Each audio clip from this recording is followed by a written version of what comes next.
What's up, everybody? I've wanted to make this video for a while now to give you a comprehensive rundown of everything I have done to my C6 Z06, a little bit of my ownership experience over the last 6 years. Not going to go into a detailed review or anything like that. You can easily find the specs online of this car. But a little bit of a backstory. Back in 2018, I was looking for a fun car to replace my Trailblazer SS. I was looking at the likes of an E90 M3, 0304 Cobra, 996 Turbo, but really was set out for a C6 Z06.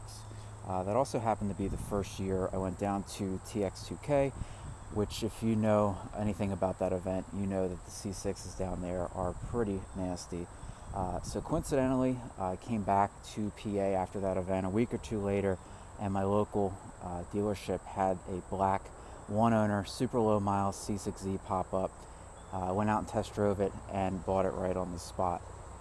So this car is a 2007. It had 18,000 miles when I bought it. It's a 2LZ car, so it has heads-up display, navigation, which is comical for 2007 GM. But the nice thing is the car was completely bone stock all the way down to the original run flat tires. First thing I did was swap those out for a set of PS4S's, which was a huge improvement.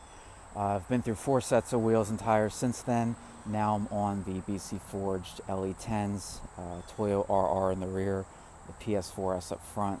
They're an 1819 setup. I've been really happy with them. I think these are the keepers. I've also had welds, I've had cup style wheels, which if you follow me on Instagram you've seen. I'll drop a link down below. But really happy with this setup. I think they look killer. Toyo RRs are great, hook really well. So speaking of the Toyo RRs, this car makes 605 wheel, about 503 foot-pounds of torque, if I remember correctly. So it's race-proven Motorsports heads cam package. Which, at the time they were using the advanced induction 280cc heads, B3 cam, has American Racing headers, 1 7/8 Catless, Vararam Intake. Fran did the tune on the dyno, and also have a Corsa Sport exhaust. Which is one of my favorite things on this car. I think the Corsa sounds wicked. Nice thing in the cabin, there's very little drone, especially for how loud it is. I'll give you guys a sound clip and some revs later. So the car is also lowered on the factory bolts. That is one of the first things I did. I think it has a really nice stance.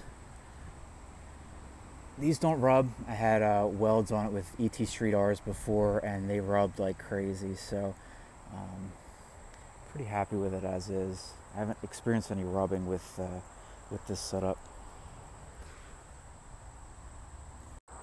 I have considered putting the car on flex fuel, not for the power gains, pretty minimal, but for the smell. It is pretty overbearing, and before everybody calls me a pussy, it's strong. If I take the car to the gym, if I take the car to the office, I mean, my clothes reek, even windows up, the recirculation on. It's pretty strong. I don't really want to put cats on it, but I think E would be a nice option. There's not really a whole lot of E stations up here in Pennsylvania, but we've got a few around that I could make work. So other than that, I just did a set of Girodisc 2-piece rotors, the Powerstop Z26 pads. I've been happy with them so far. Actually drops a good amount of weight from the front, so there's about 6 pounds of unsprung weight per corner in the front. A lot less dust than the OEM pads too, which I'm excited about. I have the Extreme Online Store carbon front splitter. I've been through 4 or 5 of those at this point, so just consider those a consumable. So a lot of you know these cars have a reputation for pretty lackluster interior, and some people argue that it's not the reason you're buying this car, but I've done a lot of updates and upgrades to make it a lot more livable.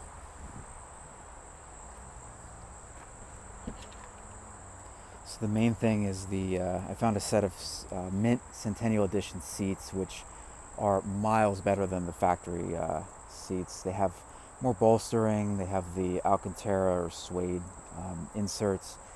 The factory seats just have no support. They're like a weird cheap pleather, awful. So that was a huge improvement. I found some other Centennial bits like the center console lid, the shift boot, the e-brake boot.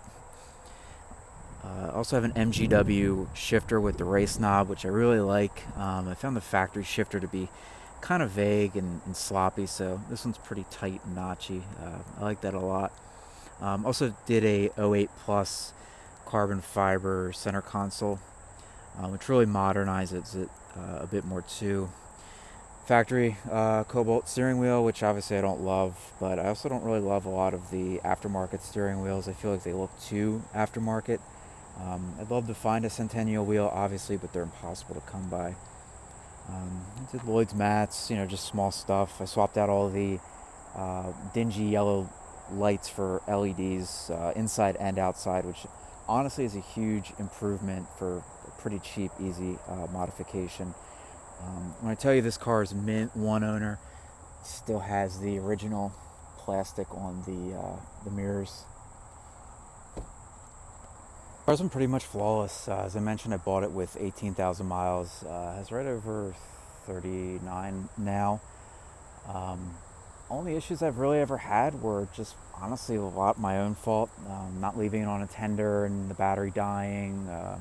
When you let cars sit for a while, they start to get little gremlins and so forth. But mechanically, it's been extremely sound. I've taken it up to Slipstream, Race Motive up at Pocono. I've done roll racing there. Had my share of Mexico trips. I've taken it down to Ocean City, Maryland for Cruise Week, which, a lot of stop and go traffic in the hot sun. I've shipped it down to TX2K 3 times now. The car does great, doesn't overheat. The street manners are awesome for a bigger cam. I've been really happy with it so far. I'm going to give you guys a quick start. I wouldn't call it a cold start because it's hot as shit here in Pennsylvania, and just was driving the car. But I'll give you a start, a little bit of idle, and a couple revs.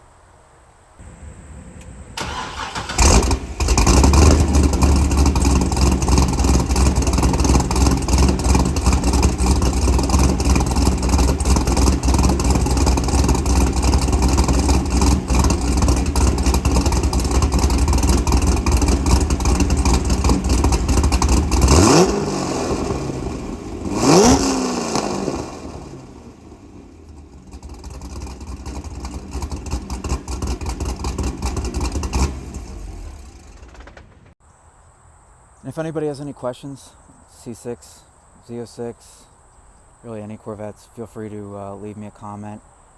I'm going to leave a link to my business in the description below.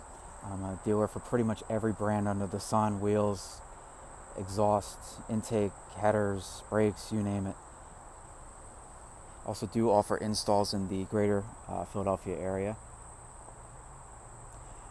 And that's pretty much it. Leave a comment below. Let me know what you think. If you have any suggestions what I should do next.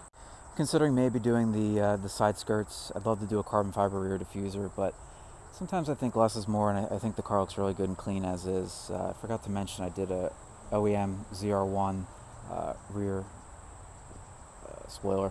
I guess you can call it a spoiler. So yeah, if you have any recommendations or suggestions what I should do next, leave a comment below. I'm still a little bit indecisive what I want to do in the future. Some of you that have followed me on Instagram know I've had the car for sale a couple times. Actually had a buyer. The Pennsylvania state lost my title for 2 or 3 months, and buyer backed out. So maybe it was divine intervention that I'm supposed to keep it. I don't know. Love to do a blower, but honestly, I'm really happy with how the car sits right now. It's reliable. I can get in, I can go. I've no hesitation driving at long distances. Street manners are great for a bigger cam, stock clutch. So that's pretty much everything. My C6 Z06. Again, I bought this car completely bone stock. I really wish I would have done a video early on to show the progression, but figured better late than never. If there's any other content you'd like to see, drop a comment as well. Maybe do some point of view driving, racing, you name it. And that's my C6 Z06. If you know these cars, you know they punch out of their weight class. They're a tremendous bargain for the money. Under 50 grand all in with modifications. You really can't beat them. I've driven a lot of cool cars, and I really can't find anything to replace this under 100,000. So we'll see what happens. I'd love to pick up a G80 or a GT3 down the road, but we'll see. All right, YouTube. Catch you later.